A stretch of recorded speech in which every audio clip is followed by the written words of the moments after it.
আজি মই ডিজাইন কৰা কাপোৰকেইযোৰৰ ৰেটবিলাক জনাম কিয়নো কাপোৰযোৰ সম্পূৰ্ণ হৈ উঠিছে। প্ৰথমে বাৰু মেখেলাখন দেখাই লৈছোঁ, তাৰপিছত বাকীখিনি দেখুৱাই আছোঁ।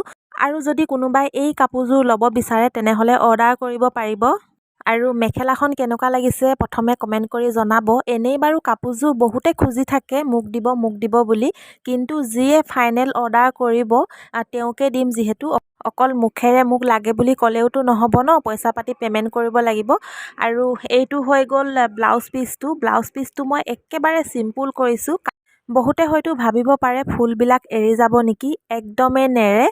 চাবোন মাৰি থুকুচি ধুলেও ফুলকিপা এৰি নাযায়। আৰু পুৰণা হ'লেতো এৰিবই ন, কাৰণ এটা সময়ত সকলো বস্তুৱে পুৰণা হয়, বুঢ়া বুঢ়ী হয়। আৰু এইখন হৈ গ'ল চাদৰ। আৰু এযোৰ ফুল কৰি আছোঁ একেবাৰে চিম্পুলত, সেইযোৰ সম্পূৰ্ণ হোৱা নাই, তথাপিও বাৰু চাদৰখন অকণমান দেখুৱাই দিম। আৰু যিহেতু সকলোৱে ডাঙৰ ডাঙৰ ফুল থকা ভাল নেদেখে, সেইকাৰণে অকণমান চিম্পুলো কৰিছোঁ। আৰু ইয়াত যে ডাঙৰ ডাঙৰ ফুলকিপা যে ঘাই ফুল হিচাপে দিছোঁ, আৰু গোটেই ভিতৰৰখিনি যদি এনেকৈ ডাঙৰকৈ দি দিওঁ বহুত বেছি বেয়া লাগিব, সেইকাৰণে বাকীখিনি অকণমান চিম্পুল কৰিলোঁ। প্ৰথমযোৰৰ দাম হ'ল 1200 টকা। আৰু এইযোৰ মানে আৰম্ভণি কৰিছোঁহে চাদৰখনত মাত্ৰ, একেবাৰে চিম্পুলকৈ দিছোঁ। আৰু এইযোৰ যদি কোনোবাই ল'ব বিচাৰে মাজতো কিবা কিবি দিম বাৰু, ইয়াৰ দাম হ'ব 1000 টকা। যদি কাৰোবাক লাগে অৰ্ডাৰ কৰিব পাৰিব।